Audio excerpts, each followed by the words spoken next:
Hola, buen día a todos. El día de hoy vamos a continuar con el tema de vectores. La clase pasada, a modo de ejemplo, definimos un vector que de hecho vamos a estar utilizando posteriormente al introducir el tema de cinemática, pero ahora lo estamos utilizando para definir algunas cantidades que son útiles para entender los vectores. Entonces, estas cantidades que hemos definido no van a ser exclusivas de este vector llamado vector de posición, sino que pueden extenderse a cualquier cantidad vectorial, ya sea una fuerza, una aceleración, un campo eléctrico, etc.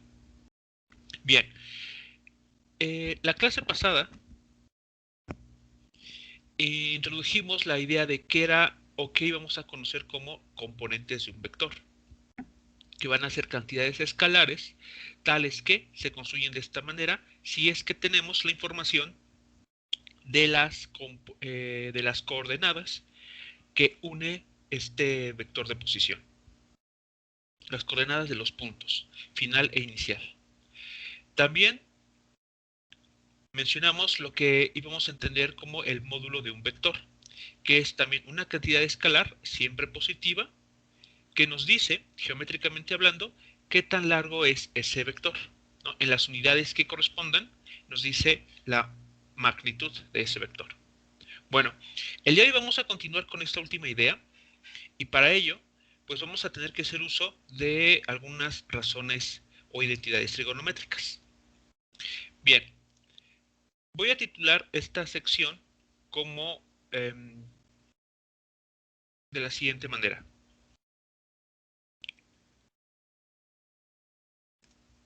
Otra manera de identificar a un vector. Hasta este momento, la que hemos visto era esta manera. Es decir, vean, un vector dijimos que iba a necesitar de conocer sus componentes en el eje X, multiplicado por el vector unitario Y, más la componente Y multiplicado por este elemento J, en minúscula y con acento circunflejo. En los ejemplos vimos que estos vectores se podían representar de esta manera. Por ejemplo, el vector que va del punto A al punto B como 6i más 2j. Bueno, no es la única manera en que podemos identificar o construir un vector. Vamos a ver qué otra forma existe. Para ello, permítanme construir este plano cartesiano una vez más. E imaginemos que tenemos una vez más dos puntos en este cuadrante. Para fines prácticos de lo que vamos a entender el día de hoy, vamos a utilizar el primer cuadrante. Esta construcción también se puede hacer en los otros tres cuadrantes del plano cartesiano.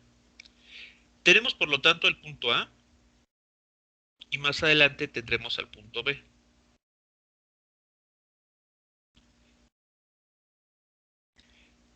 De acuerdo a lo que hemos visto hasta la clase pasada, sabemos que tenemos un valor de la componente en el eje X y un valor de componente en el eje Y. Entonces, utilizando la notación de la clase pasada, esto que tenemos aquí es R sub X y lo que tenemos acá es R sub Y. Son las componentes de un vector. Además, podemos dibujar ese vector yendo del primer punto al segundo punto de esta manera. En blanco entonces tenemos el vector, pero también mencionamos que podemos obtener el módulo de un vector que nos dice qué tan largo es ese vector. Por lo tanto, para este caso, este lado que separa a los dos puntos de interés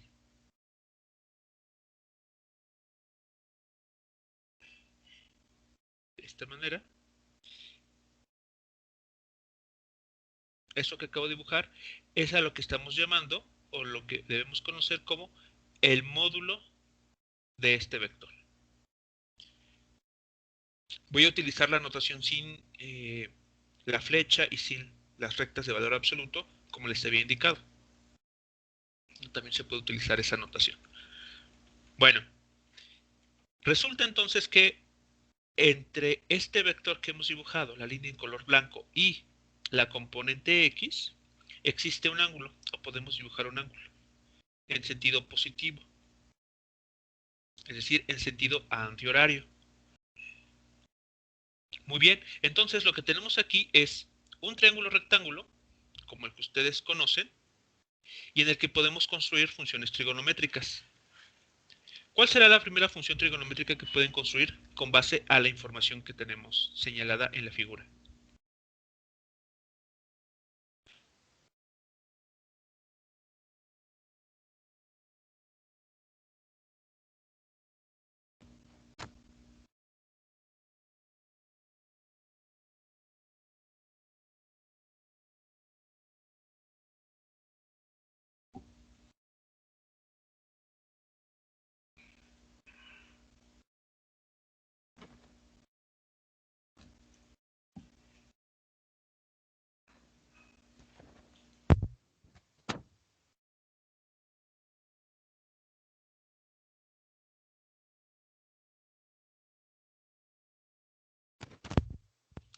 Gonzalo Gómez, Dionisio Cano, Rodrigo Hernández, Sebastián Pelayo.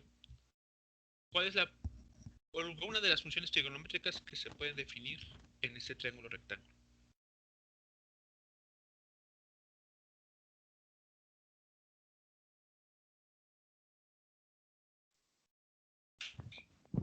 Sería de seno y coseno. A ver, vamos por la primera. ¿Cuál sería? Cateto adyacente.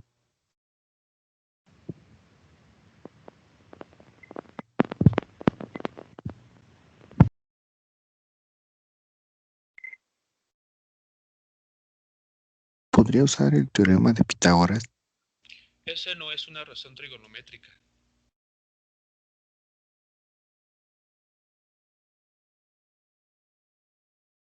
Ok.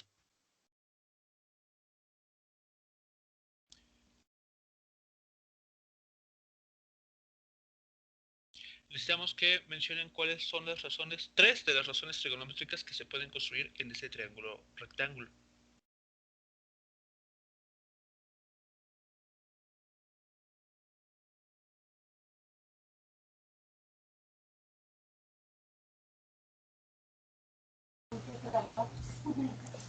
Sería coseno del ángulo. Coseno del ángulo, ok.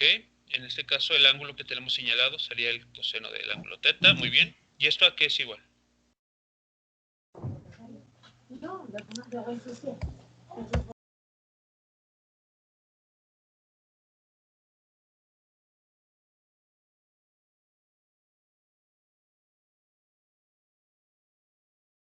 A cateto adyacente sobre hipotenusa. En este caso, ¿quiénes juegan estos dos papeles?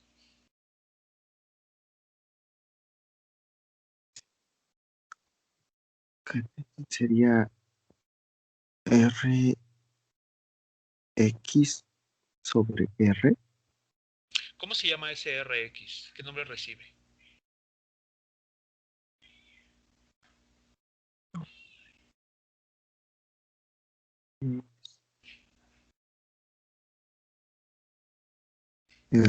¿Cateto adyacente o como no entiendo bien eso?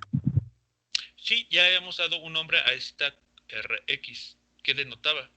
Lo vimos la clase pasada, aquí está. En este ejemplo. Esta R sub X, ¿qué nombre recibe? ¿Cuál es su nombre? De acuerdo a lo que vimos la clase pasada.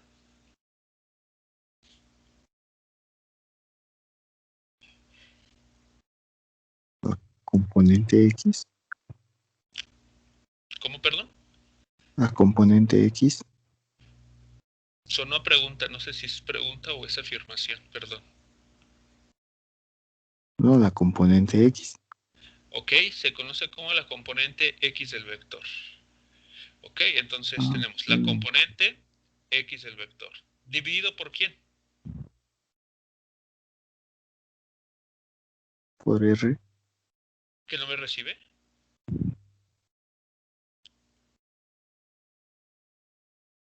Sería la componente X por la componente Y.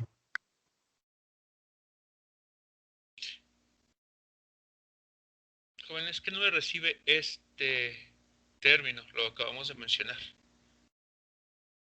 justo cuando dibujé ese triángulo.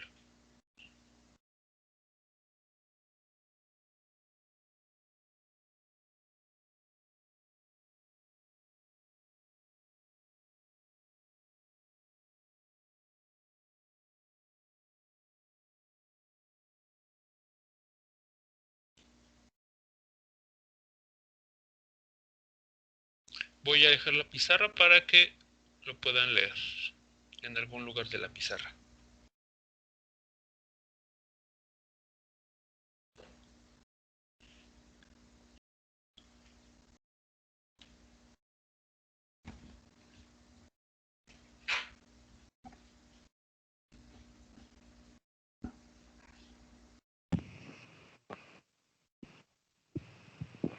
Es el módulo del vector. No sé si fue pregunta o No, fue es afirmación. Ah, ok. Entonces, ¿qué es, perdón? el módulo del vector. El módulo del vector. Muy bien.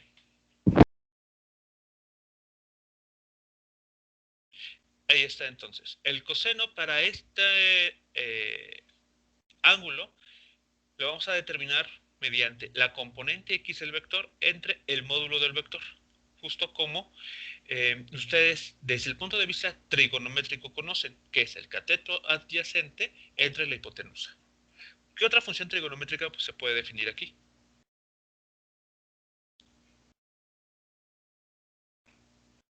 El seno. El seno del ángulo.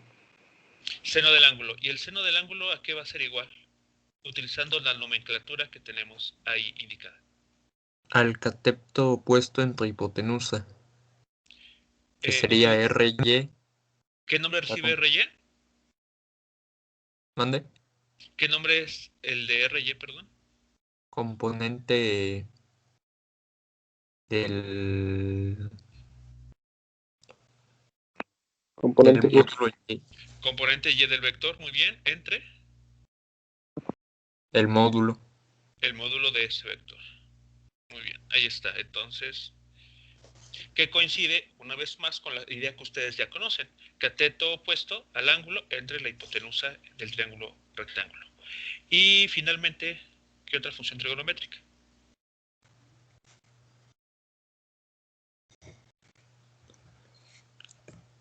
La tangente. La tangente del ángulo θ, muy bien. ¿Y a qué es igual esa razón trigonométrica? La componente R sobre el componente. No, se escuchó un poco, se escuchó un poco claro. La componente que, perdón. En X sobre la componente en Y. Cateto Esas, opuesto sobre cateto adyacente. entonces ya estoy confundido porque, a ver, si es cateto opuesto sobre cateto adyacente, ¿quién está jugando el papel de cateto opuesto? La componente en X. A ver, por favor, X. a ver, aclaren las ideas porque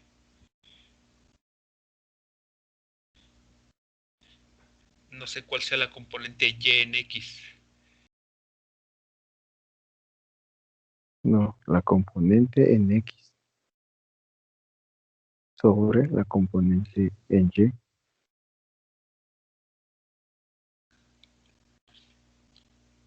Entonces vuelvo a estar confundido porque la componente Y juega el papel de cateto opuesto. Y entonces esto, no más que la definición de una tangente, sería de la cotangente. Al revés. Componente Y arriba. Componente Y del vector entre componente X del vector. Ahí está entonces. Esa sería la construcción para estas tres funciones trigonométricas con base en los lados o la nomenclatura que hemos definido para este triángulo rectángulo. Bien, entonces, ¿qué es lo que estamos obteniendo de estas tres relaciones trigonométricas? Bueno, vamos a escribirla así, la primera. Vean, si ustedes despejan el valor de la componente X del vector, ¿qué estaríamos diciendo? Que la componente X, ¿a qué es igual? Al módulo del vector, Al módulo por el coseno del ángulo. el coseno del ángulo teta que forma con la dirección X positiva. Vean que este ángulo, o este triángulo rectángulo, en todo caso, lo podemos mover a donde nos plazca, y este ángulo que se dibujó, vean, podemos decir que se está formando con el eje X positivo.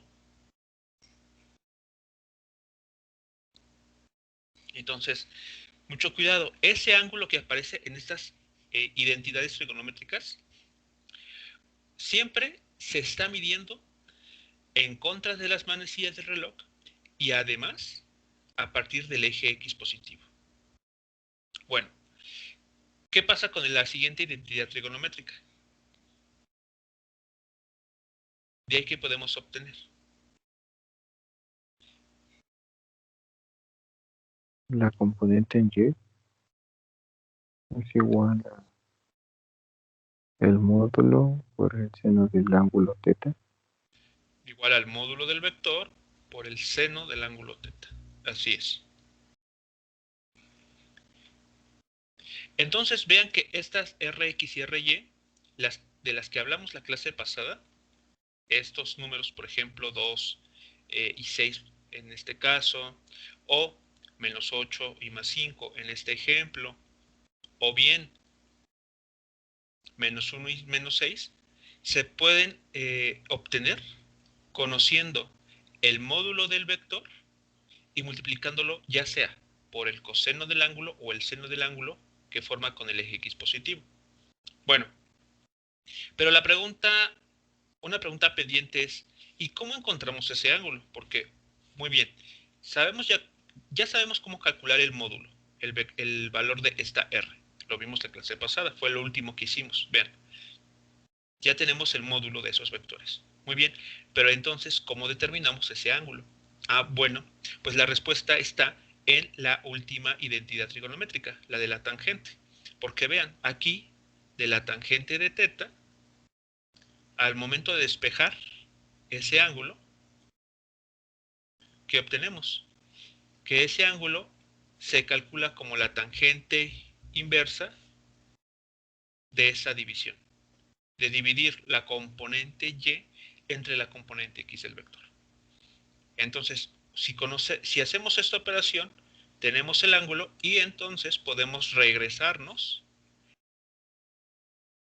meterlo en estas funciones trigonométricas y recuperar nuevamente el valor de la componente X y el valor de la componente Y. ¿Preguntas hasta aquí con esta información? Entonces, ¿cómo se están relacionando estas identidades trigonométricas con la información del vector?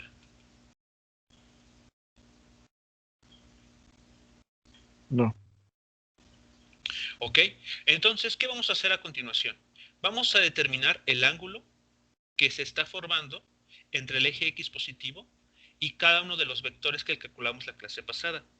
Repito, esto que estamos haciendo es válido para cualquier vector. Si estuviésemos hablando de un vector fuerza, lo mismo. Estas expresiones son exactamente válidas para ese caso. Bueno, entonces vamos a verlo como un ejemplo, o un ejemplo, el primero de esta sesión. Determine el ángulo, o también se le conoce como dirección. Si en algún lugar o en algún problema de los que tienen que resolver para esta parte, se encuentran con que les mencionan determine la dirección de un vector, de lo que se están refiriendo es al ángulo, a este que vamos a determinar. De cada uno de los vectores de los problemas anteriores.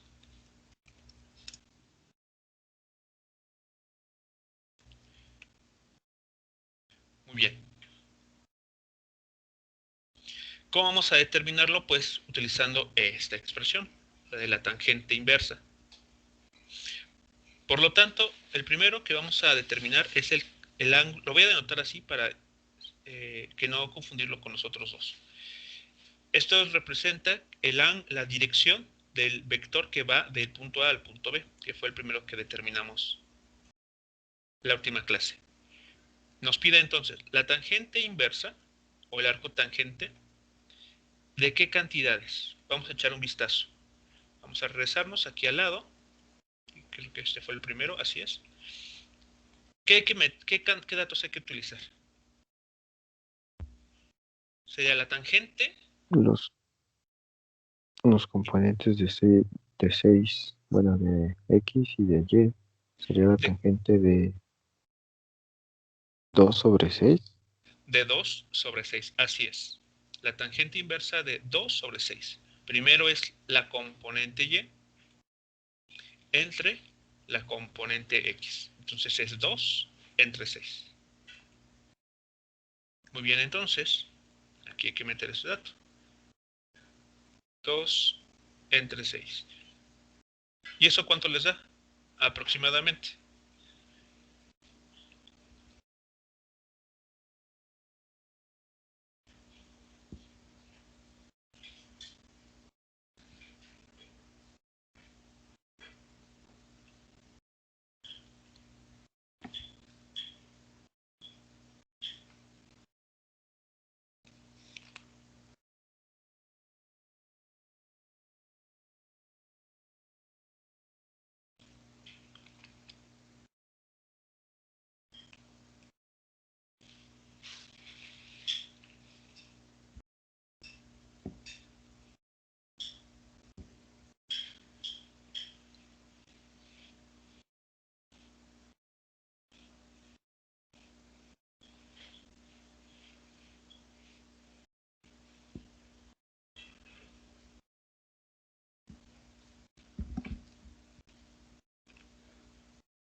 $18.43.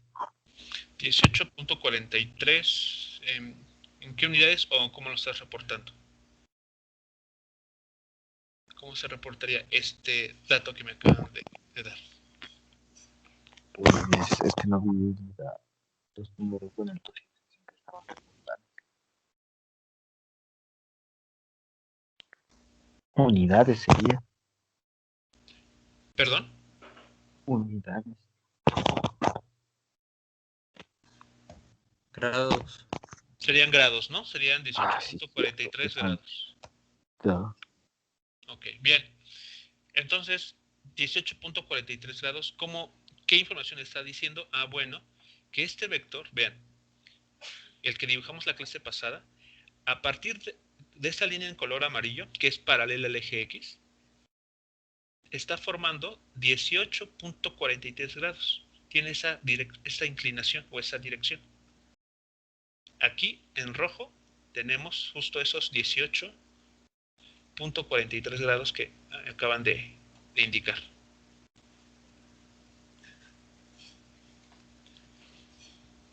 Entonces, la siguiente vez que podamos referirnos a este vector, lo que podemos decir es lo siguiente. Vamos a decir, por ejemplo, que déjenme ver, que era la nomenclatura, era la dulcería a partir de la heladería. Ok, podemos parafrasearlo de la siguiente manera. La dulcería, el punto B, se encuentra a partir de la heladería a una distancia de aproximadamente 2 por raíz de 10 en una dirección de 18.43 grados al norte del este. Es así como podemos parafrasear al vector. Ya no en términos de sus componentes. Es decir, ya no hay que utilizar 6i más 2j, Una forma alternativa es la que les acabo de mencionar. La dulcería se encuentra a una distancia de 2 por raíz de 10 a partir de la heladería, con una dirección de 18.43 grados al norte del este o al noreste.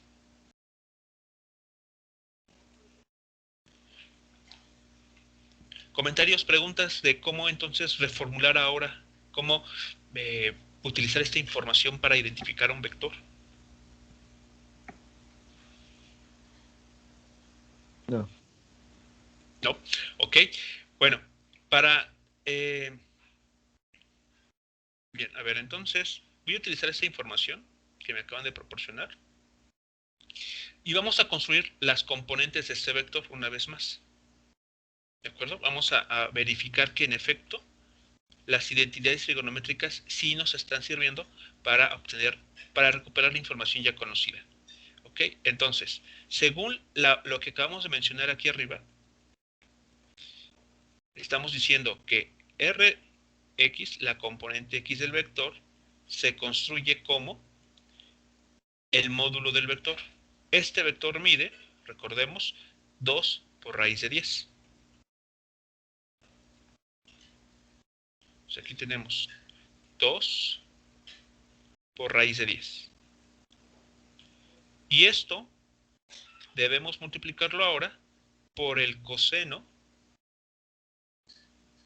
de 18.43 grados.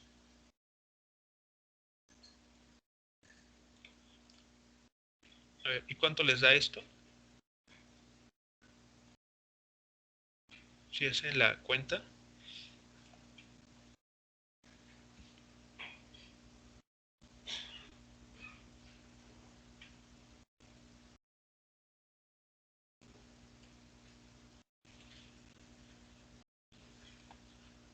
5.9994.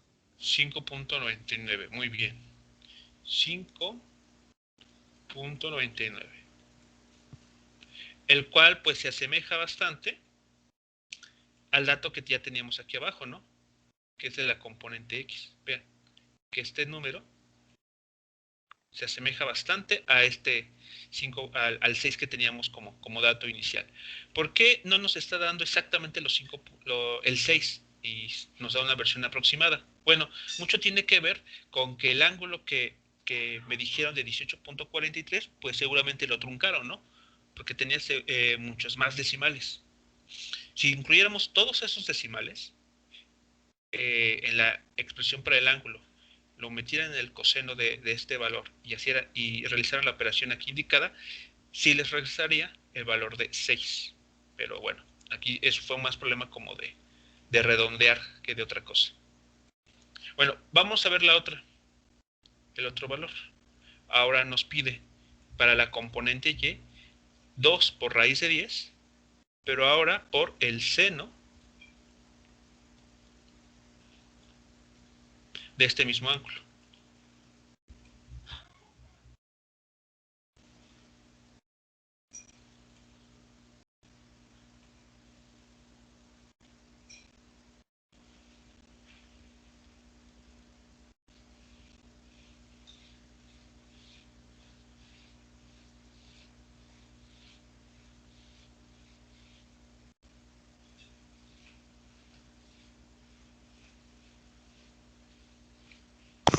Será menos a 2.001.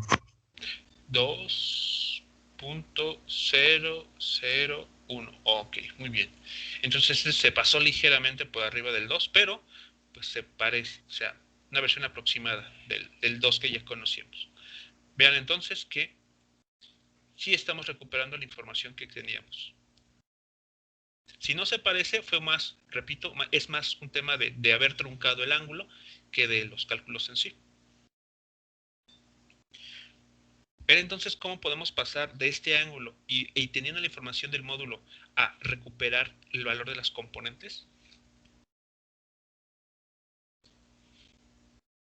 Sí. Bien, vamos a ver el otro caso. A ver, del caso del vector de CAA que teníamos dibujado de esta manera. ¿Ok?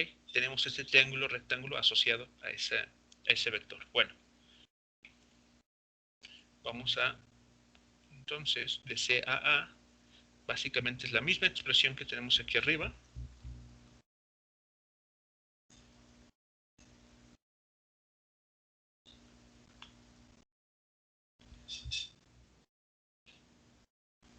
Solo que voy a cambiar aquí, que es el ángulo para el vector que va de C a A. Bueno, ¿qué datos necesitamos para calcular el arco tangente? ¿Qué datos? ¿Y cómo los acomodamos? Componente de Y sobre la componente de X. Sería Ok. 5 sobre 8. Ah, no, sobre menos 8. 5 sobre menos 8. Muy bien. Aquí la componente X tiene el valor de menos 8, con todo y el signo. Bien, entonces aquí habrá que acomodar 5 sobre menos 8.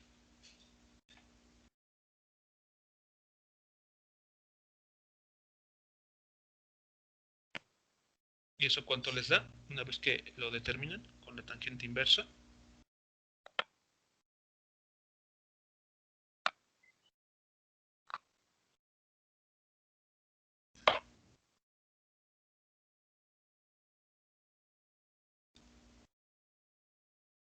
Menos 32.005 Menos grados. 32.005 grados. Ok.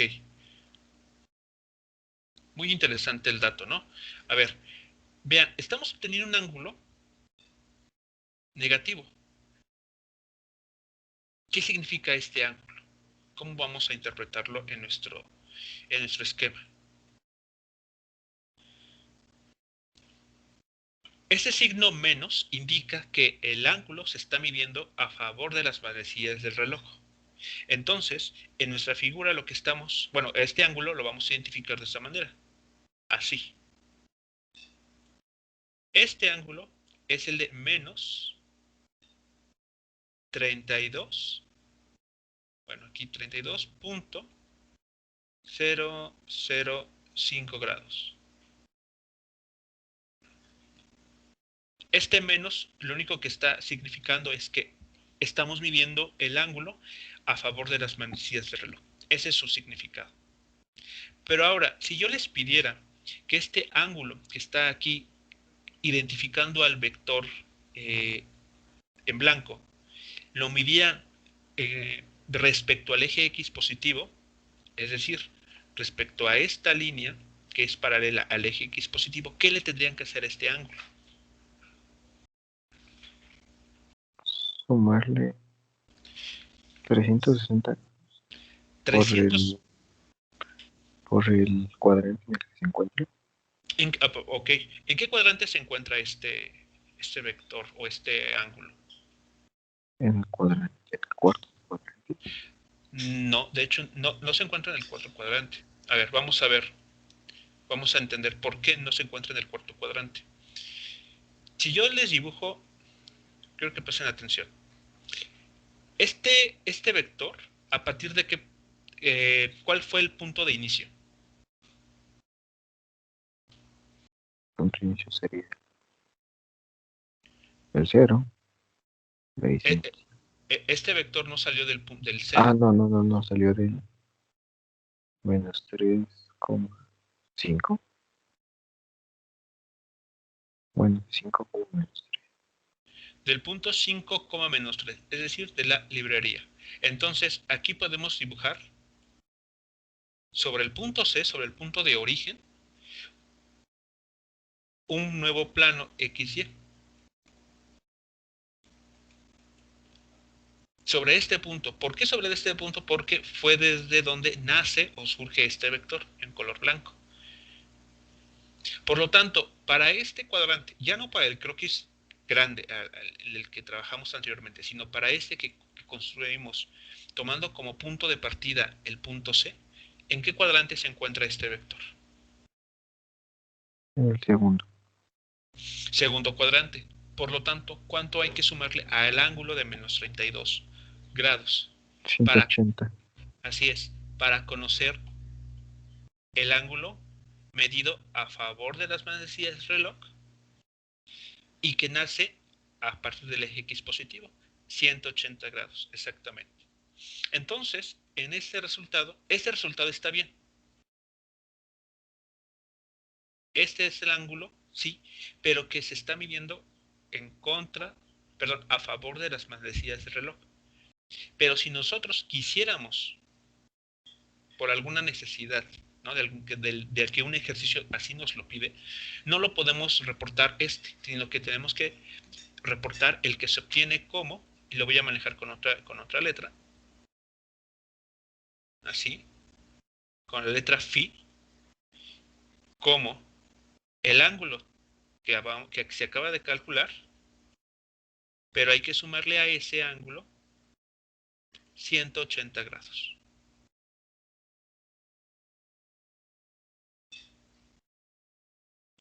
Si se quieren auxiliar aquí, podemos poner el siguiente comentario. El ángulo θ se encuentra en el segundo cuadrante. Eso para hacerles a ustedes recordar por qué hay que sumarle 180 grados.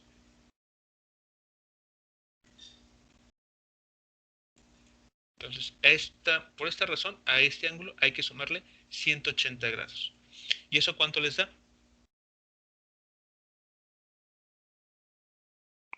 147.99. 4. Ok, 147.99 grados. Casi lo podremos cerrar a 148. Ahí está. Ese es el ángulo que hay que reportar. Con este ángulo, con el de 147 grados, vamos a hacer un ejercicio similar al anterior, en el que determinaremos las componentes del vector para verificar que en efecto nos estamos recuperando información que ya teníamos. Bueno, en este caso voy a borrar los siguientes datos porque esos ya no son los que corresponden a este problema. A ver, para calcular la componente X necesitamos el módulo del vector. Lo teníamos aquí arriba desde la clase pasada. Aquí está, raíz de 89.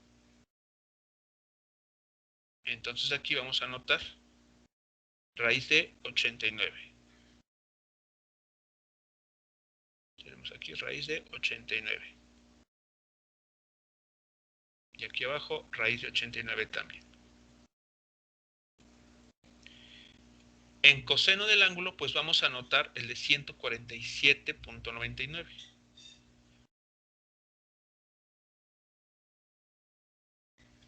Voy a mover un poco esto hacia adelante para que no se encime. A ver, 147.99. Para la componente X, ¿qué dato obtienen? Si hacen esa operación, la indicada.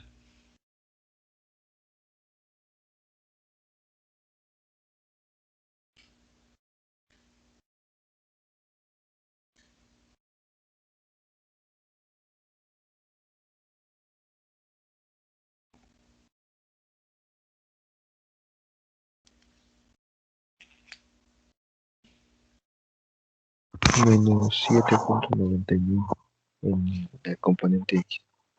Menos 7.99, ¿escuché bien? Sí. Ok, muy bien.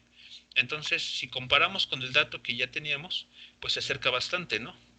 Teníamos, a ver, aquí se alcanza a distinguir tal vez, menos 8 con este dato. Vean que hasta el signo nos está entregando perfectamente. Por eso es muy importante que trabajen el signo del ángulo de forma correcta. ¿Qué pasa si ahora con la componente Y?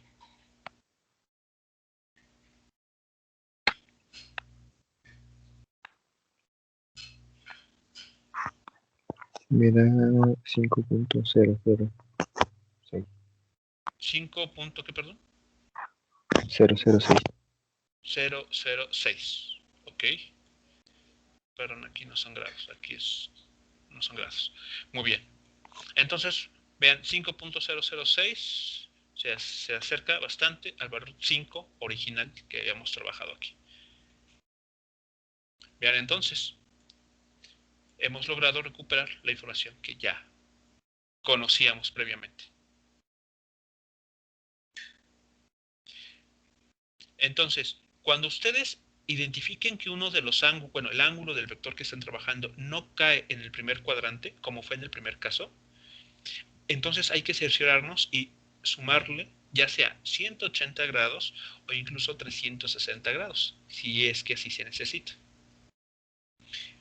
Ya con ese ángulo al que se le sumó 180 o 360 grados, ya con él pueden determinar las componentes X y Y de su vector. Bien, vamos a ver el último ejemplo, al del caso de este vector, de la clase pasada, que va de D a C, el vector de D a C. Muy bien. Vamos a hacer un ejercicio similar aquí abajo. Entonces aquí es de C a D.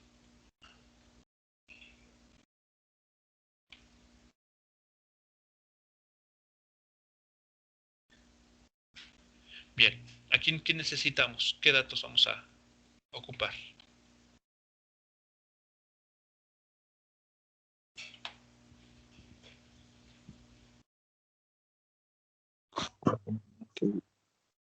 De Y sobre la componente X, que sería menos 6 sobre menos 1. El valor de menos 6 entre menos 1. Muy bien, menos 6 entre menos 1. Entonces aquí será menos 6 entre menos 1.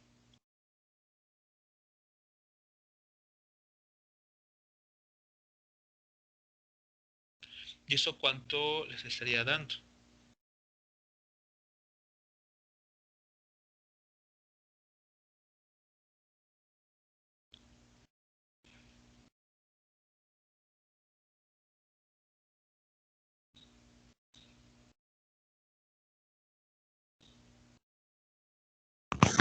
$80.53. ¿Cuánto, perdón? La tangente inversa de menos 6 entre menos 1. 80.53 grados. 80.53 grados. Positivo, entiendo. Sí. Muy bien. Entonces tenemos un ángulo de positivo de 80.53 grados. Ok. Pero aquí, bueno, surge la pregunta. ¿A este ángulo que se acaba de encontrar, hay que sumarle o ya se quedaría así? ¿Habrá que sumarle alguna cantidad o ya es el resultado a reportar? Bueno, para responder esta pregunta, vámonos a nuestra figura.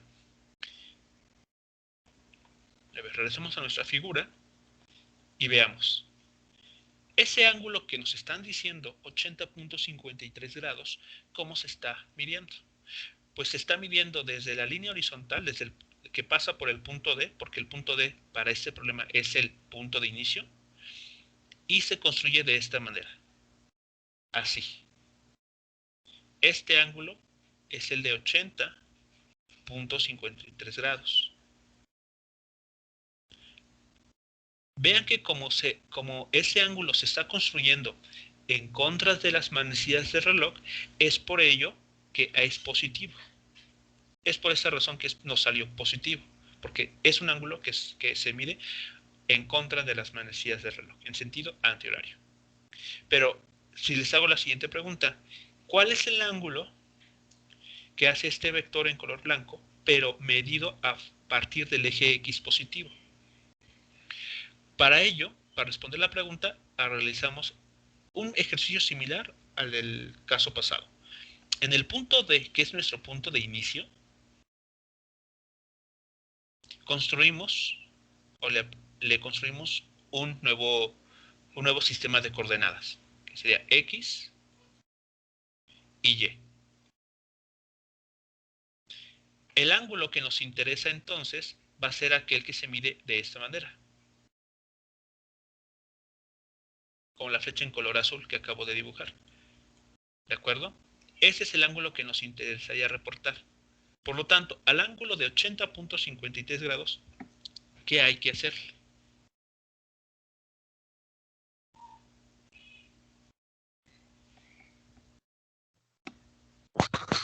Sería sumarle los 270 grados por ¿Cuántos? el tercer cuadrante, 270.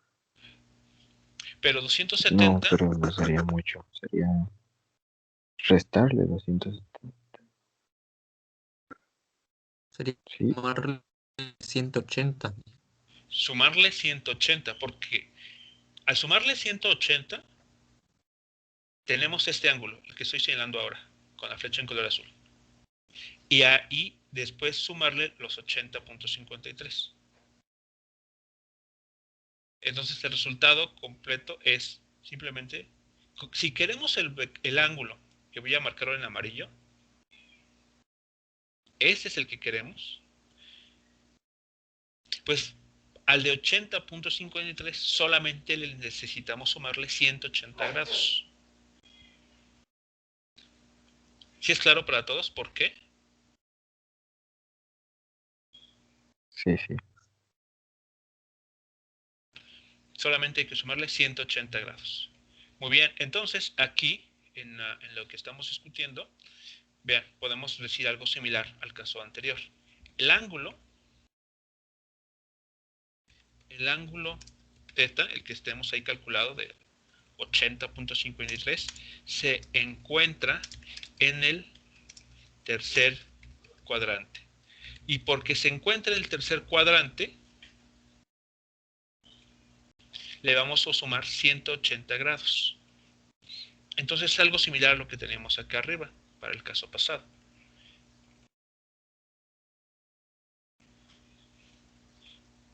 Aquí voy a cambiar esos subíndices. Ya no son estos. CD y CD. ¿Cuánto resulta este? ¿Cuál es el ángulo que tendríamos que reportar?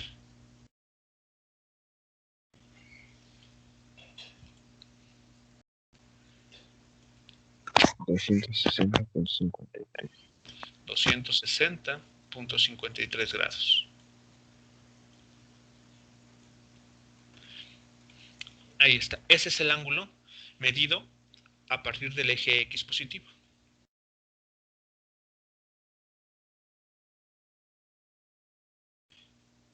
Finalmente, para no dejar ahí inconcluso o incompleto, vamos a hacer un caso similar a los pasados en este problema. Vamos a intentar recuperar los valores ya conocidos utilizando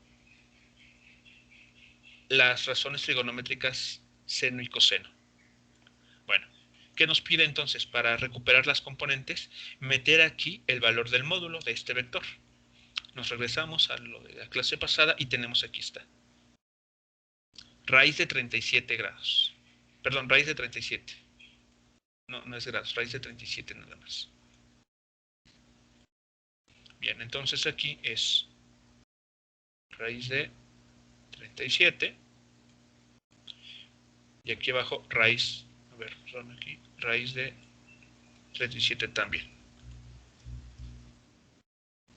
Y el ángulo tiene que ser este de 260.53.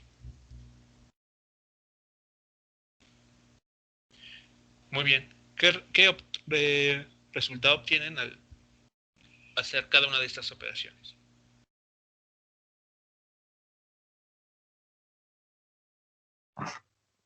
En la componente en X 5,69. Para la componente X, 5,69. a ver.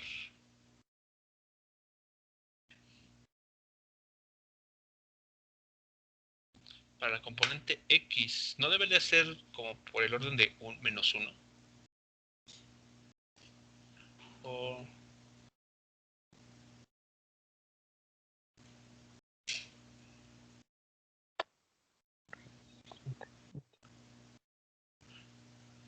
A ver, vamos a la figura, porque debemos... Es que lo escribí mal.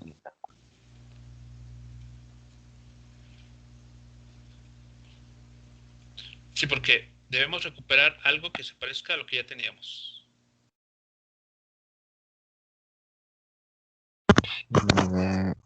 Menos punto 99. Menos punto 99.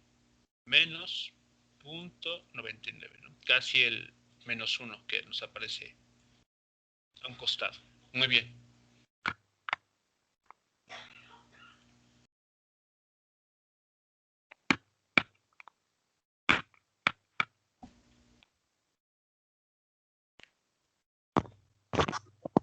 Y de componente en Y me da menos 6.00. Muchos 0, 3 ceros y un 3. Ok, así entonces. Muy bien. Entonces, sí se asemeja o se parece, se acerca bastante al valor exacto de menos 6. Bien, entonces, como pueden ver, podemos estar hablando de un vector, tanto por su módulo y su ángulo, o directamente por sus componentes. Y hay una relación entre ellas. Podemos pasar de uno a otro sin ningún problema utilizando estas identidades trigonométricas. Estas que se mencionaron al inicio de esta sesión. ¿Preguntas hasta aquí con los resultados que hemos obtenido? No. Ok, bien, esto que les comento, repito, perdón por ser tan chistete, pero sí quisiera que quedara claro. Eso que estamos haciendo es válido para cualquier vector, no para un vector de posición. ¿De acuerdo? Aquí hemos utilizado el vector de posición como una manera de ir viendo las ideas para los vectores. Pero cualquier vector, si nos habla de una fuerza, si nos habla de una velocidad, nos habla de un campo eléctrico o un campo magnético, etc., estas mismas ideas, esta misma forma de operar, sigue siendo válida. Muy bien. Vamos entonces ahora a mencionar otras operaciones que se pueden hacer con los vectores. Para ello vamos a hablar de la operación de suma entre vectores, ¿ok? En el plano, al menos en el plano XY. Vamos a titular así. Operaciones de suma y multiplicación por escalares. Bueno, entonces, ya sabemos cómo representar analítica y gráficamente un vector, ya sea por sus componentes, como fue en los primeros ejercicios que hicimos, o como vimos en este momento, construyendo el ángulo o la dirección del vector, como hicimos aquí. Bueno, si ya tenemos esa información, si ya hemos identificado de alguna manera al vector, vamos a ver qué otras operaciones se pueden realizar. Entre ellas está justamente la suma. Vamos a definir entonces la suma entre, o la suma de dos vectores, mejor dicho, de dos vectores A y B en el plano XY, se define de la siguiente manera.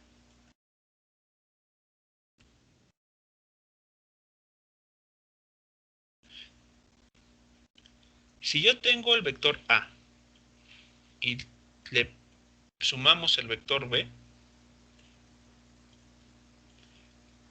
lo que hay que hacer o lo que hay que tener presente es la siguiente operación. Bueno, ya vimos que el vector A se puede escribir de la siguiente manera. La componente X del vector A y más la componente Y del vector A J.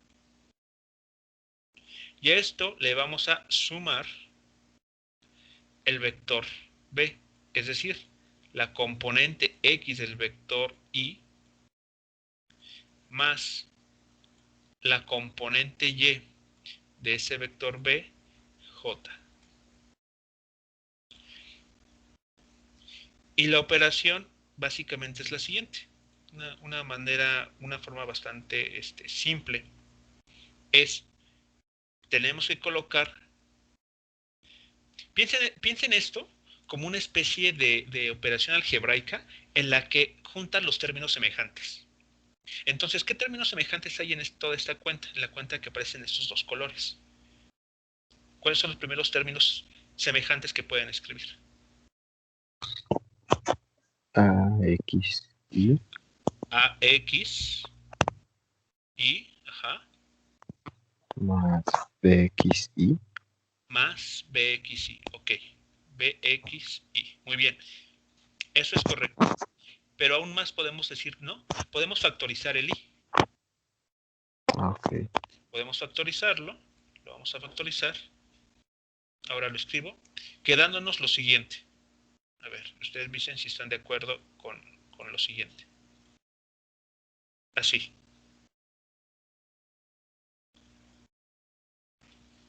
Aquí sí, tal sí, vez no se alcanza a distinguir bien. Esa es una X. Aquí es una X. Y listo. Acaban de sumar las primeras dos componentes del vector. Vean que lo que estamos obteniendo es un nuevo vector. Cuando suman dos vectores obtienen un nuevo vector. Más, ¿qué forma tendrá la otra componente?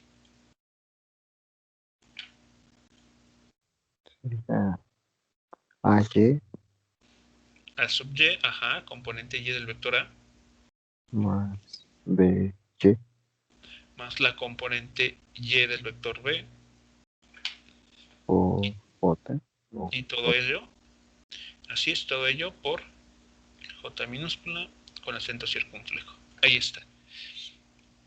Y esto que está aquí, en esta segunda línea, vean que tiene la forma exactamente de un vector, donde este numerito es la componente X de ese nuevo vector, que voy a llamar componente X de un vector C.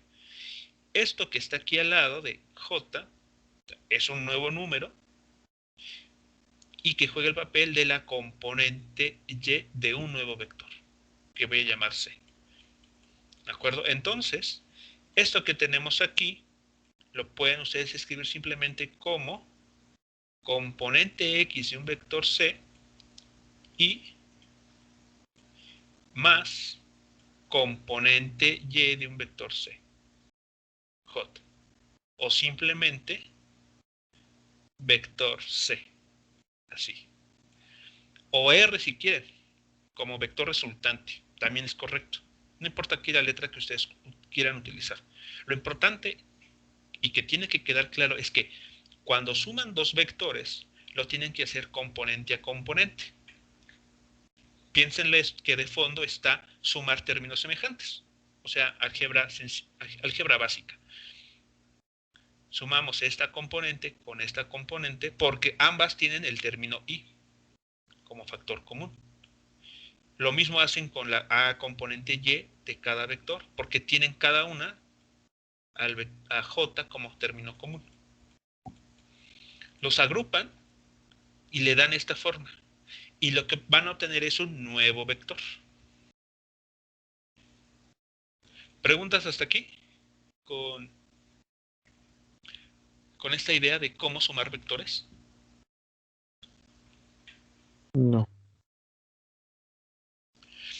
Ok, entonces esto, repito, va a ser válido para cualquier vector. Aquí no dije quiénes sean estos dos vectores. No dije, es un vector de posición o o es un vector fuerza o es un vector de velocidad. No. Lo único que les dije es que eran dos vectores. Ahora, eso no significa que puedan sumar un vector de fuerza con un vector de posición, porque dimensionalmente no son iguales. También eso hay que tenerlo presente, ¿no? O sea, no puedo decir que el vector A sea fuerza y que el vector B sea posición. Y pretendo sumarlos, no. El principio de homogeneidad dimensional, recuérdenlo ustedes, me va a impedir que podamos hacer eso. Los dos tienen que ser o de fuerza o tienen que ser dos vectores de posición. Tienen que tener las mismas dimensiones. Fuera de eso, esta regla es válida para cualquier pareja de vectores que tengan las mismas dimensiones. Bien, ¿cuáles son algunas de las propiedades, por mencionar, por citar, en este problema o en este tipo de operación? Primero es propiedad conmutativa. Esto quiere decir lo siguiente. Si ustedes tienen que sumar en algún problema el vector A más el vector B, eso es exactamente igual a que sumen primero al vector, que le sumen al vector B el vector A. ¿De acuerdo? Entonces pueden operar de las dos maneras. Suman al vector A, le suman B, o a la inversa. Al vector B le suman el vector A. Bueno, aquí para que las letras se parezcan. Ahora estamos diciendo que estamos sumando exactamente lo mismo sin importar el orden. Lo escribo de esta manera.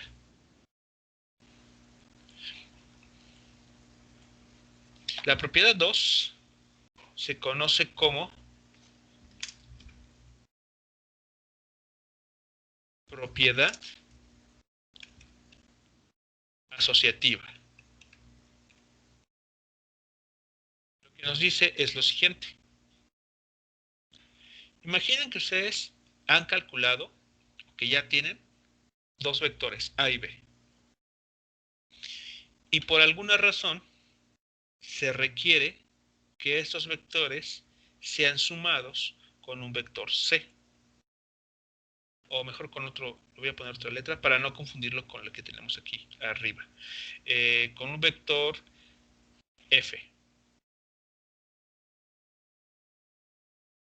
Bueno, pues resulta que esta operación se puede, ustedes pueden asociar de la siguiente manera.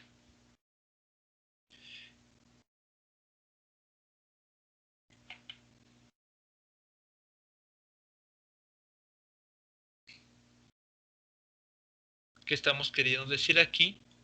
Que pueden sumar primero B más F y al resultado se les suma el vector A.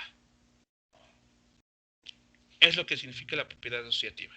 Ustedes pueden, si tienen tres vectores para sumar, pueden sumar dos de ellos primero para después sumarlo con el tercero. En el orden que ustedes prefieran. Van a llegar al mismo resultado siempre. Entonces ahí no hay una forma específica de poder realizar la suma. Bueno, hay otra propiedad que dice, o que conocemos como propiedad del neutro aditivo.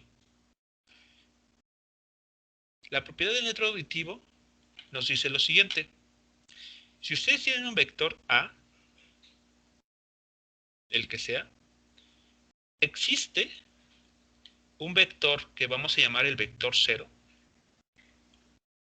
tal que cuando le sumamos al vector A el vector 0, nos da como resultado el vector A nuevamente.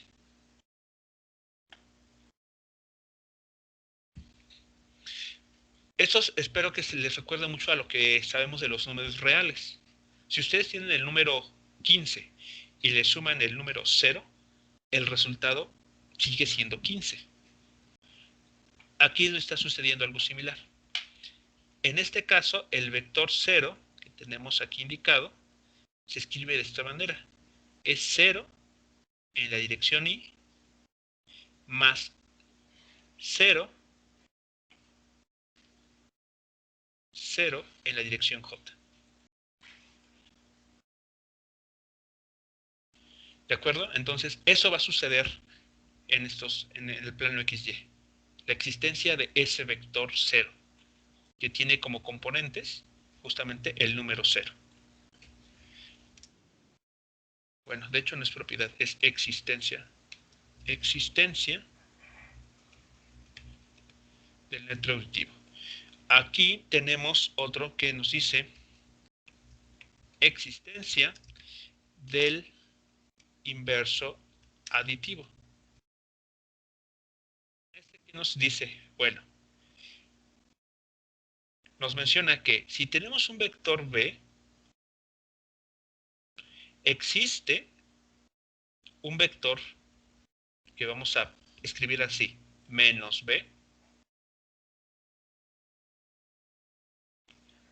tal que al sumar estos dos vectores nos da como resultado el neutro aditivo, el elemento neutro aditivo, es decir, el vector 0.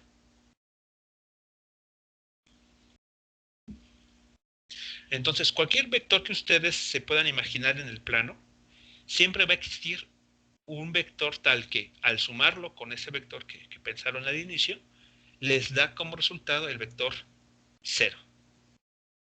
Es decir, todas las componentes X y Y se hacen 0. ¿Preguntas con esta operación entonces? ¿Cómo sumar vectores? ¿Y cuáles son las propiedades que cumple o que hay que tener en cuenta? No. Muy bien. Y para finalizar con las operaciones, vamos a ver la multiplicación por escalares. Dice lo siguiente. Vean. Ahora, bueno, aquí recordemos, ¿qué era una cantidad escalar? ¿Recuerdan qué debemos entender por una cantidad escalar?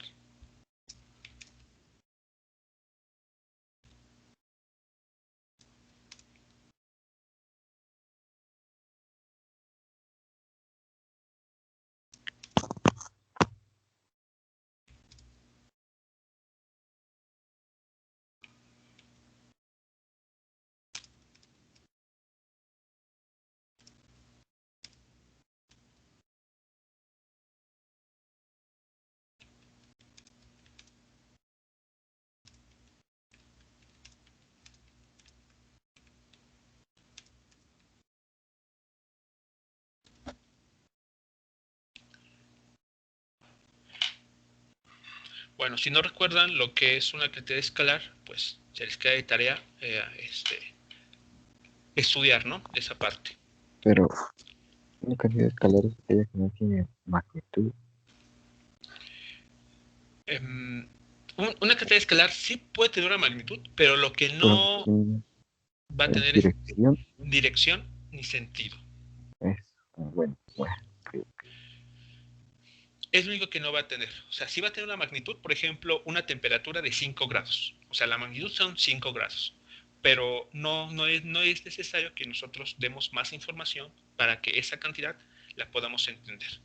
Entonces, los escalares carecen de una dirección. Y los vectores sí necesitan una dirección. Muy bien, entonces, ¿cómo definimos la operación entre un escalar y un vector? Bueno, sea lo siguiente, sea el escalar A es un número real, y enfrente le ponemos un vector. Bueno, la multiplicación por escalares lo que nos es lo siguiente.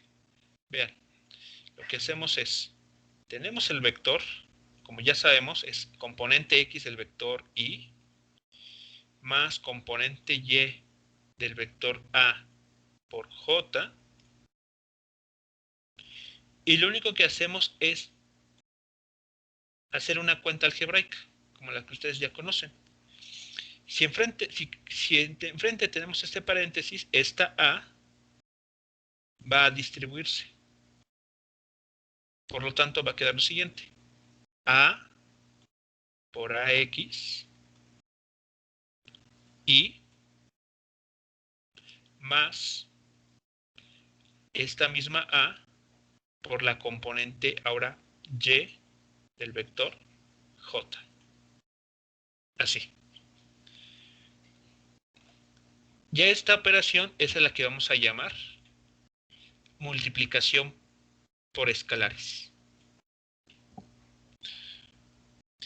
Como resultado, ¿qué es lo que estamos obteniendo? Vean, este que está aquí es un nuevo número, que pueden llamarle S si quieren. O sea, eso que está aquí sería S sub X. Esto que está aquí es un S sub Y, si gustan darle ese nombre. Bueno, como resultado entonces, ¿qué es lo que estamos encontrando? Pues un nuevo vector. Un nuevo vector. Así es, un nuevo vector. Tiene la misma forma de un vector. Aquí lo voy a llamar Sx a este resultado de A por la A mayúscula sub X más S sub Y J. Es decir, que esto es un vector que voy a llamar vector S. Ustedes pueden utilizar cualquier otra letra, no hay problema.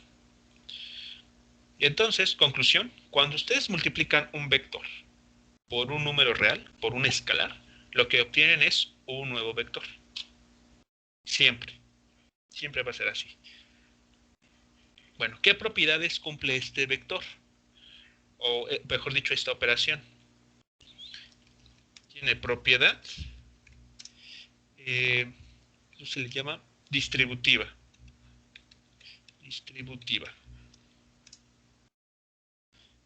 Lo que nos dice es lo siguiente. Si ustedes tienen la suma de dos escalares, por ejemplo, A más B. A más B son escalares.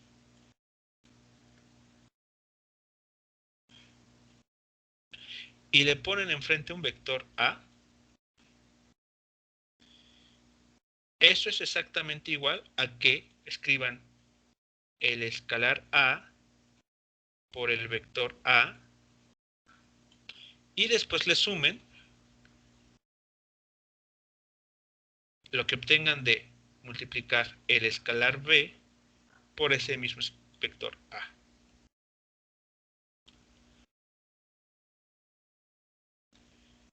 ¿Sí notan qué fue lo que pasó? Aquí en este caso. Sí.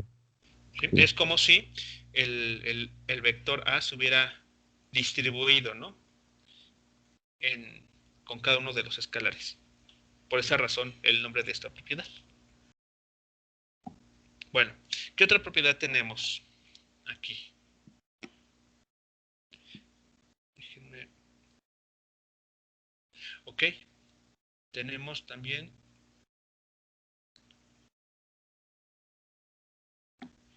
la propiedad asociativa. Propiedad asociativa. Lo que nos dice es lo siguiente. Si ahora tienen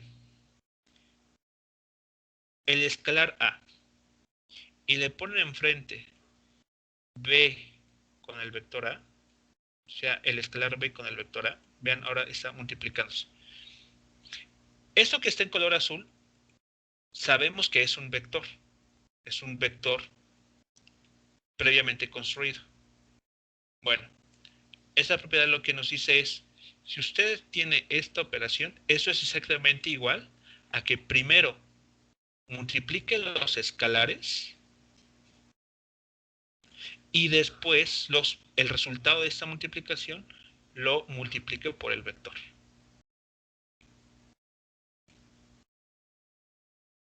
Es exactamente igual. Aquí está el signo de igualdad. Entonces da igual cómo hagan la operación. Si primero multiplican por un escalar y después por el siguiente, o desde un inicio multiplican los dos escalares y el resultado ya lo multiplican por el vector que quieren, trabajar.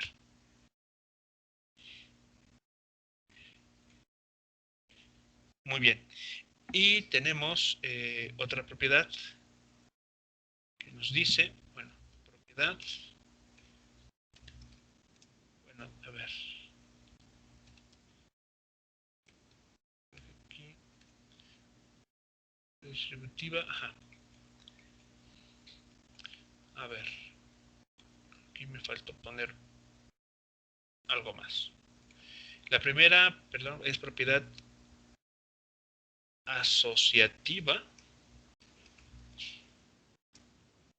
aquí era respecto a la suma de escalares. Escalares.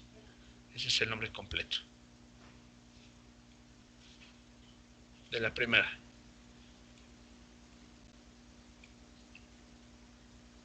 De la segunda, que aparece,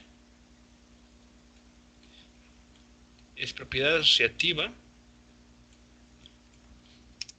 respecto a la multiplicación de escalares. Escalares. Y ahora sí viene la propiedad distributiva. Entonces las primeras dos son asociativas. Las primeras dos son asociativas, pero la primera, justo la primera, es respecto a la suma, porque justamente aquí sumamos dos escalares. Ok.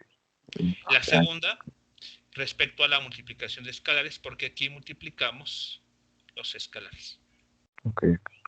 Bueno, ahora, sin nada. La siguiente se llama propiedad distributiva, y esta dice lo siguiente. Si tenemos el escalar A y enfrente le ponemos la suma de dos vectores, así,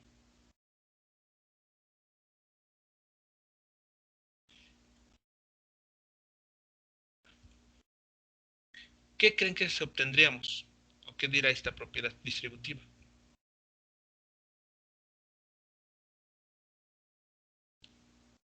El escalar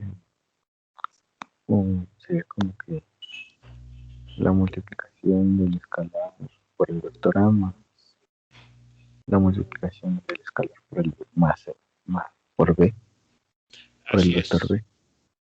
exactamente. Esto que tenemos aquí mostrado del lado izquierdo es igual a que tomemos el escalar A y lo multipliquemos por el vector A, y a ese resultado le sumemos la multiplicación del escalar A con el vector B. Entonces da igual qué operación hagan, si primero suman los vectores y el resultado lo multiplican por el escalar A, o lo hacen de forma separada, van a llegar exactamente al mismo resultado.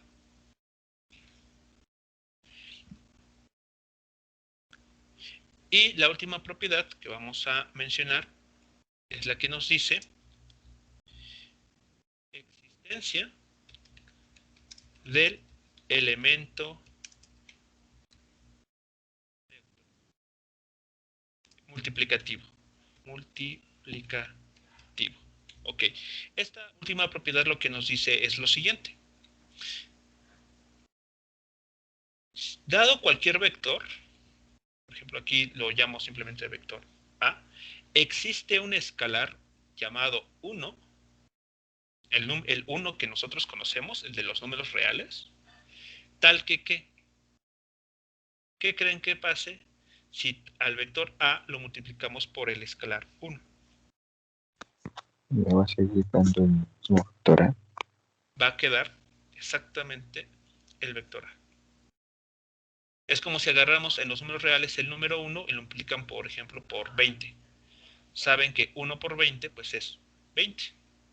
Bueno, pues esa misma idea es lo que nos está diciendo esta propiedad.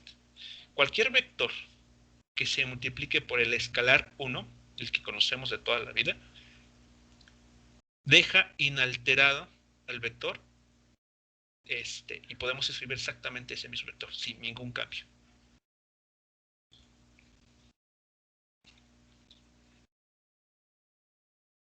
Eso es básicamente lo que nos está diciendo esas últimas propiedades. Entonces, esas son las operaciones que podemos hacer con los vectores. Podemos sumarlos o podemos multiplicarlos por escalares, por cualquier número real. Lo que vamos a ver la siguiente clase es, vamos a analizar un poquito más esta capacidad, vamos a decirlo así, de que los vectores se puedan multiplicar por escalares para ver cómo afecta a su módulo o incluso a su dirección.